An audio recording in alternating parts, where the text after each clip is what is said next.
ಚುನಾವಣೆ ಪ್ರಜಾಪ್ರಭುತ್ವ. Welcome back. Ashwath Narayana ಅವರು ವಾಟ್ಸಪ್ ವಿವಿಯಲ್ಲಿ ಓದ್ಕೊಂಡು ಬಂದಿದ್ದಾರೆ. ಟಿಪ್ಪು ಕೊಂದವರು ಉರಿಗೌಡ, ನಂಜೇಗೌಡ ಅಂತ ಹೇಳ್ತಾ ಇದ್ದಾರೆ. ಇದು ಯಾವ ಇತಿಹಾಸ ಪುಟದಲ್ಲಿ ದಾಖಲಾಗಿದೆ ಅನ್ನುವ ಪ್ರಶ್ನೆಯನ್ನ ಮಾಡಿದ್ದಾರೆ ಪ್ರಿಯಾಂಕ್ ಖರ್ಗೆ ಅವರು.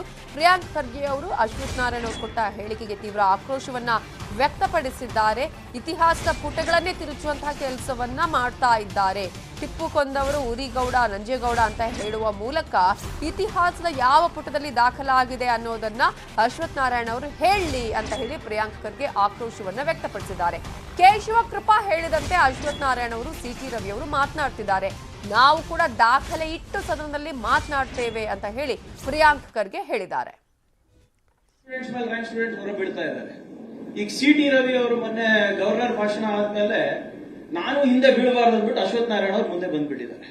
ನಾನು ಅವರು ಫಸ್ಟ್ ರ್ಯಾಂಕ್ ಇದ್ರೆ ನಾನು ಫಸ್ಟ್ ರ್ಯಾಂಕ್ ಡಿಸ್ಟಿಂಕ್ಷನ್ ತಗೋಬೇಕು ಅಂತ. ಇದು ಯಾರಿದು ಉರಿಗೌಡರು, ನಂಜೇಗೌಡರು, ಟಿಪ್ಪು ಸುಲ್ತಾನಿ ಹೊಡೆದವರು? ಯಾವ ಇತಿಹಾಸದ ಪುಟದಲ್ಲಿದೆ? ಯಾವ ಇತಿಹಾಸದ ಪುಸ್ತಕದಲ್ಲಿದೆ? ಅವ್ರು ದಯವಿಟ್ಟು ಹೇಳ್ಬಿಡ್ಲಿ, ಇಂಥ ಒಂದು ಪುಸ್ತಕ ಓದಿದ್ದೀನಪ್ಪ, ಇಂಥ ಒಂದು ಪುಸ್ತಕದಲ್ಲಿದೆ ಅಂತ. ಇವೆಲ್ಲನೂ ಕೂಡ ಕೇಶವ ಕೃಪದಿಂದ ಬಂದಿರುವಂತ ಪುಟಗಳು, ಇತಿಹಾಸದ ಪುಟಗಳು, ಪುಸ್ತಕಗಳು.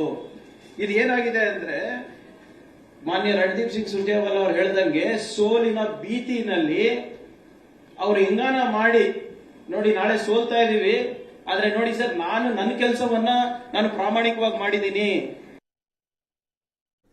ಟಿಪ್ಪುವಿನಂತೆ ಸಿದ್ದು ಅವರನ್ನ ಹೊಡೆದು ಹಾಕಿ ಅಂತ ಹೇಳಿ ಅಶ್ವಥ್ ನಾರಾಯಣ ಅವರು ಕೊಟ್ಟ ಹೇಳಿಕೆಗೆ ಸಂಬಂಧಪಟ್ಟಂತೆ ಅಶ್ವಥ್ ನಾರಾಯಣ ಅವರಿಗೆ ಮಾಜಿ ಸಿಎಂ ಎಚ್ ಡಿ ಕುಮಾರಸ್ವಾಮಿ ಟಾಂಗ್ ಕೊಟ್ಟಿದ್ದಾರೆ. ಅವರ ಸಂಸ್ಕೃತಿ ಏನು ಅನ್ನೋದು ಅವರ ಹೃದಯದಿಂದ ಹೊರ ಬಂದಿದೆ. ಕೆಲವೊಮ್ಮೆ ಮನ್ಸಲ್ಲಿರುತ್ತಲ್ಲ, ಆ ಮನ್ಸಲ್ಲಿ ಇರೋದನ್ನ ಅವರು ಹೊರ ಹಾಕ್ತಾರೆ. ಇದರಿಂದ ಅವರ ಹಿಡನ್ ಅಜೆಂಡಾ ಏನು ಅನ್ನೋದು ಗೊತ್ತಾಗಿದೆ ಅಂತ ಹೇಳಿ ಅಶ್ವಥ್ ನಾರಾಯಣ ಅವರ ಹೇಳಿಕೆಗೆ ಮಾಜಿ ಸಿಎಂ ಎಚ್ ಡಿ ಕುಮಾರಸ್ವಾಮಿ ಪ್ರತಿಕ್ರಿಯೆ ಕೊಟ್ಟಿದ್ದು ಹೀಗೆ.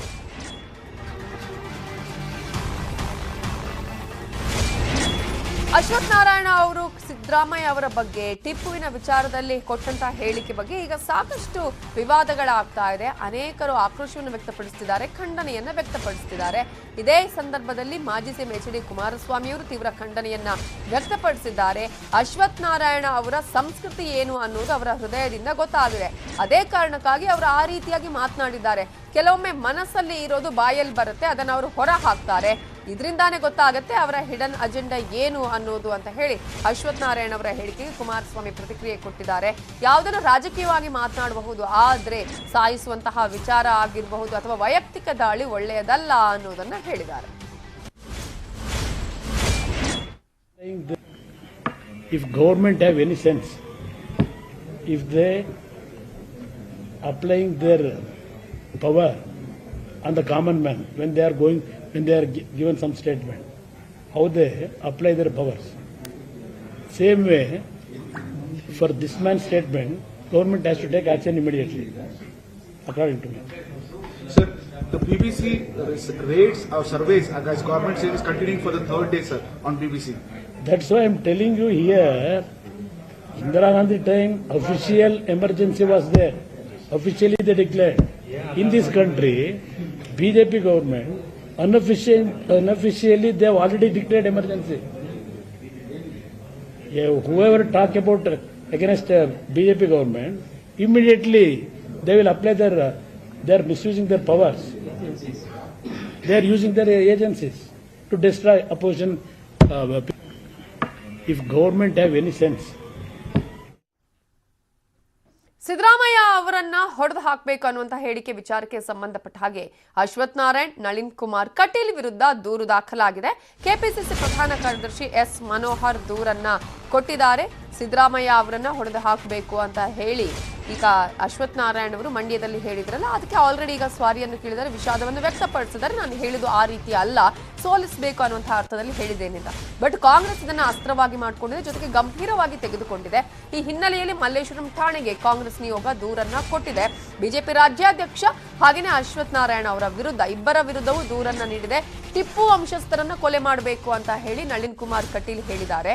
ಸಿದ್ದರಾಮಯ್ಯ ಟಿಪ್ಪು ವಂಶಸ್ಥರ ಕೊಲೆಯ ಉದ್ದೇಶವನ್ನ ಹೊಂದಿದ್ದಾರೆ. ಈಗ ಅಶ್ವಥ್ ನಾರಾಯಣ ಅವರು ಸಿದ್ದರಾಮಯ್ಯ ಅವರ ವಿಚಾರಕ್ಕೆ ಹೇಳಿದ್ರು, ಹಾಗೆ ಟಿಪ್ಪು ವಂಶಸ್ಥರ ವಿಚಾರಕ್ಕೆ ಸಂಬಂಧಪಟ್ಟ ಹಾಗೆ ನಳಿನ್ ಕುಮಾರ್ ಕಟೀಲ್ ಹೇಳಿಕೆ ಕೊಟ್ಟರು. ಹೀಗಾಗಿ ಅಶ್ವಥ್ ನಾರಾಯಣ್ ಹಾಗೂ ನಳಿನ್ ಕುಮಾರ್ ಕಟೀಲ್ ವಿರುದ್ಧ ಕೊಲೆ ಯತ್ನದ ಪ್ರಕರಣ ದಾಖಲಿಸಬೇಕು ಅಂತ ಹೇಳಿ ಮನವಿಯನ್ನ ಮಾಡಿಕೊಂಡಿದ್ದಾರೆ. ಪ್ರಕರಣ ದಾಖಲಿಸಿ ತನಿಖೆ ಮಾಡಿ ಅಂತ ಹೇಳಿ ದೂರನ್ನ ಕೊಟ್ಟಿದ್ದಾರೆ. ಈ ಮೂಲಕ ಕಾಂಗ್ರೆಸ್ ಈಗ ಇದನ್ನ ರಾಜಕೀಯ ಅಸ್ತ್ರವನ್ನಾಗಿ ಮಾಡಿಕೊಂಡಿದೆ. ಜೊತೆಗೆ ಕಾನೂನಿನ ಮೊರೆ ಹೋಗುವುದಲ್ಲೂ ಕೂಡ ಈಗ ಪ್ರಯತ್ನವನ್ನ ಮಾಡಿದೆ. ಕೆಪಿಸಿಸಿ ಪ್ರಧಾನ ಕಾರ್ಯದರ್ಶಿ ಎಸ್ ಮನೋಹರ್ ಈಗ ದೂರನ್ನ ಕೊಟ್ಟಿದ್ದು ಮಲ್ಲೇಶ್ವರಂ ಠಾಣೆಗೆ ದೂರನ್ನ ಕೊಟ್ಟಿದೆ ಕಾಂಗ್ರೆಸ್ ನಿಯೋಗ. ಟಿಪ್ಪು ವಂಶಸ್ಥರ ಕೊಲೆ ಮಾಡಬೇಕು ಅಂತ ಹೇಳಿ ರಾಜ್ಯಾಧ್ಯಕ್ಷರಾಗಿರುವಂತಹ ನಳಿನ್ ಕುಮಾರ್ ಕಟೀಲ್ ಅವರು ಕೊಟ್ಟಂತಹ ಹೇಳಿಕೆ ಒಂದ್ ಕಡೆ ಆದ್ರೆ, ಸಿದ್ದರಾಮಯ್ಯ ಅವರನ್ನ ಹೊಡೆದು ಹಾಕಿ ಅನ್ನುವಂತ ಹೇಳಿಕೆನ ಅಶ್ವಥ್ ನಾರಾಯಣ ಅವರು ಕೊಟ್ಟಿದ್ದಾರಲ್ಲ, ಈ ಹೇಳಿಕೆಗೆ ಸಂಬಂಧಪಟ್ಟ ಹಾಗೆ 2 ಜನರ ವಿಚಾರಕ್ಕೆ ಸಂಬಂಧಪಟ್ಟ ಹಾಗೆ ಕ್ರಮವನ್ನ ಕೈಗೊಳ್ಳಬೇಕು ಅಂತ ಹೇಳಿ ಈಗ ದೂರನ್ನ ನೀಡಲಾಗಿದೆ. ಇವೆಲ್ಲದರ ಬಗ್ಗೆ ಇನ್ನಷ್ಟು ಡೀಟೇಲ್ಸ್ ಕೊಡೋದಕ್ಕೆ ನಮ್ಮ ರಿಪೋರ್ಟರ್ ಶಿವಪ್ರಸಾದ್ ನೇರ ಸಂಪರ್ಕದಲ್ಲಿದ್ದಾರೆ. ಶಿವಪ್ರಸಾದ್, ಈಗ ಎಲೆಕ್ಷನ್ ಟೈಮ್ ಅಲ್ಲಿ ಆಡುವಂತಹ ಮಾತು ಎಷ್ಟು ಸರಿಯಾಗಿರ್ಬೇಕು ಅಥವಾ ಅದನ್ನ ಯಾವ ರೀತಿಯಾಗಿ ಅದು ಅಸ್ತ್ರನೂ ಆಗ್ಬಹುದು ರಿವರ್ಸು ಆಗಬಹುದು ಅನ್ನೋದಕ್ಕೆ ಅಶ್ವಥ್ ನಾರಾಯಣ ಅವರ ಉದಾಹರಣೆ ಅಂತ ಅನ್ಸುತ್ತೆ. ಕಾಂಗ್ರೆಸ್ ಈಗ ಇದನ್ನ ಯಾವ ರೀತಿಯಾಗಿ ಅಸ್ತ್ರವನ್ನಾಗಿ ಮಾಡಿಕೊಂಡಿದೆ?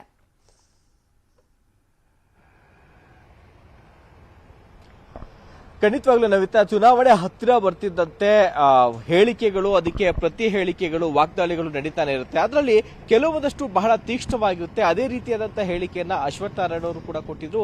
ಅದೇ ರೀತಿಯಾಗಿ ಬಿಜೆಪಿ ಪಕ್ಷದ ಅಧ್ಯಕ್ಷರಾದಂತಹ ನಳಿನ್ ಕುಮಾರ್ ಅವರು ಕೂಡ ಕೊಟ್ಟಿದ್ರು. ಟಿಪ್ಪು ವಿಚಾರಕ್ಕೆ ಸಂಬಂಧಪಟ್ಟಂತೆ ಟಿಪ್ಪುವಿನ ರೀತಿಯಲ್ಲಿ, ಅವರ ಕುಟುಂಬಸ್ಥರ ರೀತಿಯಲ್ಲಿ ಹೊಡೆದುರುಳಿಸಬೇಕು ಸಿದ್ದರಾಮಯ್ಯ ಅವರನ್ನ ಅನ್ನುವಂತ ಒಂದು ಹೇಳಿಕೆಯನ್ನ ಕೊಟ್ಟಿದ್ರು. ಈ ಒಂದು ಹೇಳಿಕೆ ಕೊಲೆ ಪ್ರಚೋದನೆಗೆ ಹೇಳಿಕೆಯನ್ನ ಕೊಟ್ಟಂತಿದೆ. ಈ ಹಿನ್ನೆಲೆಯಲ್ಲಿ ಇಂತಹ ಒಂದು ಹೇಳಿಕೆ ಕೊಟ್ಟಿರುವಂತಹ ಅಶ್ವಥ್ ನಾರಾಯಣ ಆಗಿರ್ಬೋದು, ಬಿಜೆಪಿ ಪಕ್ಷದ ರಾಜ್ಯಾಧ್ಯಕ್ಷರಾದಂತಹ ನಳಿನ್ ಕುಮಾರ್ ಕಟೀಲ್ ಏನಿದ್ದಾರೆ ಅವರ ವಿರುದ್ಧ ಒಂದು ಕ್ರಮವನ್ನ ತೆಗೆದುಕೊಳ್ಬೇಕು, ಅವರನ್ನ ಬಂಧಿಸಬೇಕು ಅನ್ನುವಂತ ನಿಟ್ಟಿನಲ್ಲಿ ಕಾಂಗ್ರೆಸ್ನ ಮುಖಂಡರಾದಂತಹ ಮನೋಹರ್ ಅವರು ಇವತ್ತು ಏನಂದ್ರೆ ಬಿಜೆಪಿ ಒಂದು ಮಲ್ಲೇಶ್ವರಂ ಕ್ಷೇತ್ರ ಇದೆಯಲ್ಲ, ಮಲ್ಲೇಶ್ವರಂನಲ್ಲಿರುವಂತಹ ಅಶ್ವಥ್ ನಾರಾಯಣ್ ಪ್ರತಿನಿಧಿಸುವಂತಹ ಕ್ಷೇತ್ರದ ಮಲ್ಲೇಶ್ವರಂ ಠಾಣೆಯಲ್ಲಿಯೇ ಒಂದು ದೂರನ್ನ ಕೊಟ್ಟಿದ್ದಾರೆ. ಆದ್ರೆ ಎಲ್ಲಿ ಅವರು ಹೇಳಿಕೆಯನ್ನ ಕೊಟ್ಟಿದ್ರಲ್ಲ ಆ ಸಂಬಂಧಪಟ್ಟಂತ ಠಾಣೆಗೆ ವ್ಯಾಪ್ತಿ ಎಲ್ಲಿ ಬರುತ್ತಲ್ಲ ಅಲ್ಲಿಗೆ ನಾವು ಈ ದೂರನ್ನ ಕಳಿಸಿಕೊಡ್ತೀವಿ ಅನ್ನುವಂತ ಮಾತನ್ನ ಕೂಡ ಹೇಳಿದ್ದಾರೆ. ಜೊತೆಗೆ ಇದಕ್ಕೆ ಸಂಬಂಧಪಟ್ಟಂತೆ ಯಾವ ಒಂದು ಆಡಳಿತ ಪಕ್ಷ ಇದೆಯಲ್ಲ, ಆಡಳಿತ ಪಕ್ಷದ ಪರವಾಗಿ ಪೊಲೀಸರು ಕೆಲಸವನ್ನ ಮಾಡಬಾರ್ದು. ಯಾಕೆಂದ್ರೆ ಕಾನೂನಲ್ಲೇ ಇರುವಂತದ್ದು, ಯಾರು ಈ ರೀತಿಯಾದಂತಹ ಒಂದು ಪ್ರಚೋದನಕಾರಿ ಹೇಳಿಕೆಗಳನ್ನ ಕೊಡ್ತಾರಲ್ಲ, ಸೊ ಅಂತವರ ಮೇಲೆ ಕ್ರಮವನ್ನ ಕೈಗೊಳ್ಳಬೇಕು ಅಂತ ಹೇಳಿ ಕಾನೂನಲ್ಲಿದೆ. ಸೊ ಆ ಒಂದು ರೀತಿಯಲ್ಲಿ ಯಾವ ನಿಟ್ಟಿನಲ್ಲಿ ಈ ಕ್ರಮವನ್ನ ಕೈಗೊಂಡು ಪ್ರಕರಣವನ್ನು ದಾಖಲಿಸಿಕೊಂಡು ಎಫ್ಐಆರ್ ಅನ್ನ ಮಾಡಿ ಅಶ್ವಥ್ ನಾರಾಯಣ ಅವರನ್ನ ಜೊತೆಗೆ ಬಿಜೆಪಿ ರಾಜ್ಯಾಧ್ಯಕ್ಷರ ನಳಿನ್ ಕುಮಾರ್ ಕಟೀಲ್ ಅವರನ್ನ ಬಂಧಿಸಬೇಕು.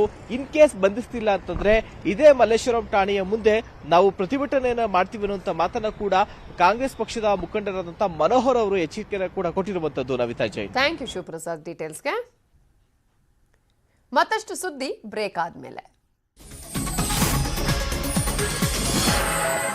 ಚುನಾವಣೆ ಪ್ರಜಾಪ್ರಭುತ್ವದ ಸಂಭ್ರಮ ಅಂತೀವಿ.